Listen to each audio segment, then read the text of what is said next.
Hello everyone, I'm Mel Damon Cruz from Lorma College and I'm from BSN1 Newman.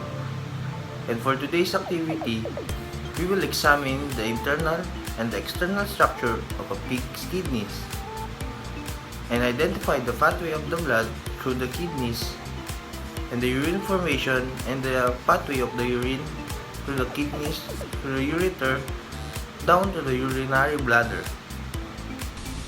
And now let's start and let's examine the external structure of the pig's kidney.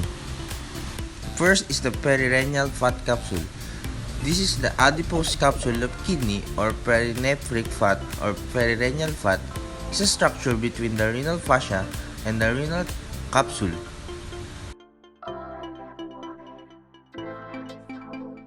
Next is the fibrous capsule. The kidney is invested by a fibrous capsule or fibrous tunic which forms a firm, smooth covering to the organ. And now, let's move on to the hilum region. The hilum is a bundle of tubes that includes blood vessels, nerves, and ureter. It is a notch present on the medial surface of each kidney.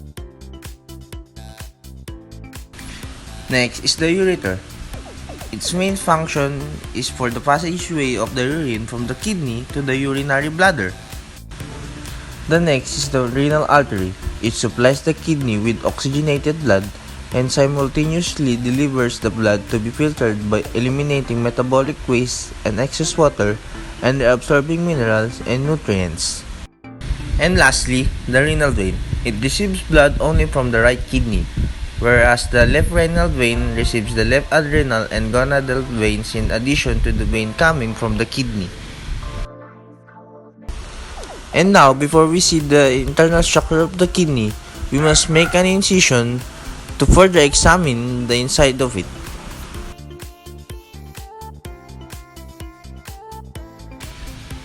And this is the renal cortex. It is the outside layer or covering of many body organs, so it is the outermost part of the kidney. Next is the renal medulla. It is deep to the cortex, located inward from it. It also contains the renal pyramids. It is made up of collecting ducts that collect and transport the formed urine coming from the renal tubule of the nephron.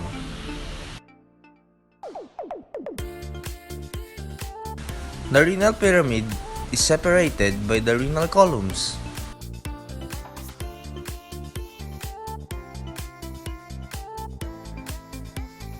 We can also see the calyces, and it is divided into two divisions. The first one is the minor calyces, which surrounds the renal papillae of each pyramid and collects urine. And the second one is the major calyces.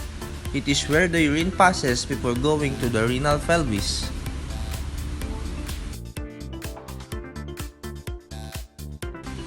And lastly, in the internal structure, the renal pelvis, it is a large cavity that collects the urine as it is produced and it leads to the ureter.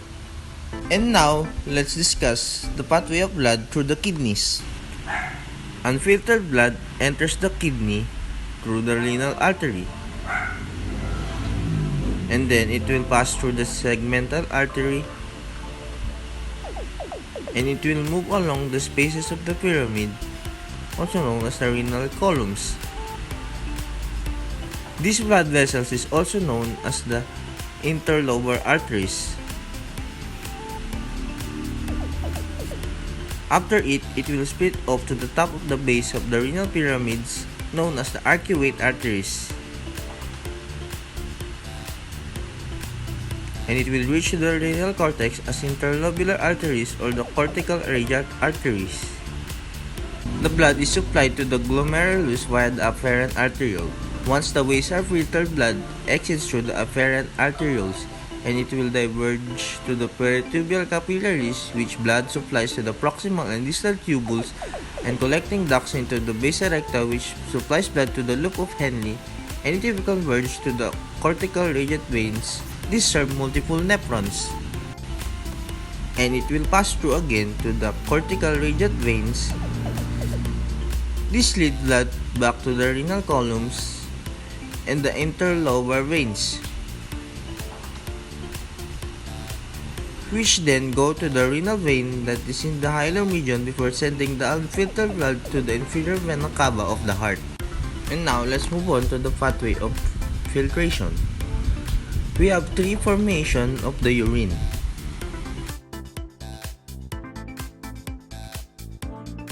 The first one is glomerular filtration. It happens in the renal cortex.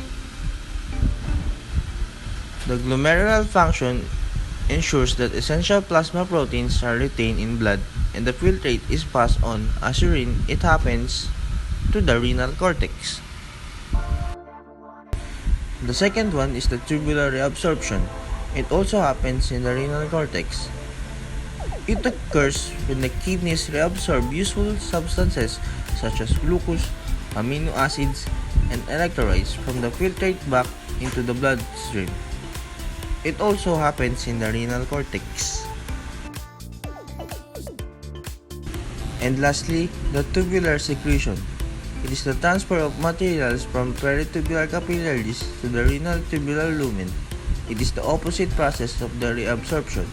This secretion is caused mainly by active transport and passive diffusion. Usually, only a few substances are secreted and are typically waste products. And lastly, how the urine flows. The urine flows from the glomerulus to the collecting ducts and passes through the minor and the major calyces through the renal pelvis and to the ureter and down to the urinary bladder.